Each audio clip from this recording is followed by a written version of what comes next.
টি-20 বিশ্বকাপে দর্শক হয়ে থাকা বাংলাদেশ আবার ফিরছে আন্তর্জাতিক ক্রিকেটে। প্রায় 3 মাসের বেশি সময় পর পাকিস্তানের বিপক্ষে ওয়ানডে ম্যাচ দিয়ে মাঠে নামছে বাংলাদেশ দল। সিরিজ শুরুর আগে বড় লক্ষ্যই সামনে রেখেছেন বাংলাদেশের প্রধান কোচ ফিল সিমন্স। তার মতে পাকিস্তানের বিপক্ষে এই সিরিজটাই হতে পারে বাংলাদেশের বিশ্বকাপ যাত্রার শুরু। He sees it as an opportunity to do what the team needs of him.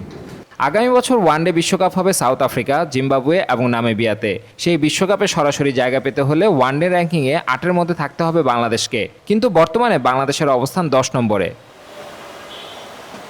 মিরপুরে সংবাদ সম্মেলনে সিমন্স বলেন, বাংলাদেশের লক্ষ্য শুধু 8 নম্বরে উঠে কোয়ালিফাই করা নয়, বরং র্যাঙ্কিংয়ে আরও উপরে ওঠা। দল হিসেবে আরও ভালো ক্রিকেট খেলাই এখন মূল লক্ষ্য। If we get to 7-6 by the time qualified, that's fine. But we just want to move up the table, so that means playing better cricket. বাংলাদেশের সামনে প্রথম চ্যালেঞ্জ পাকিস্তান।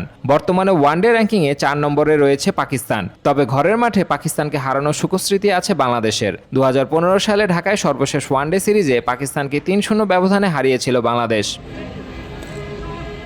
তবে এবারও একই ফল হবে এমনটাই সহজ হবে না বলেই মনে করছেন ফিল সিমন্স। কারণ পাকিস্তান দলটি এবার শক্তভাবে ঘুরে দাঁড়াতে চাইবে।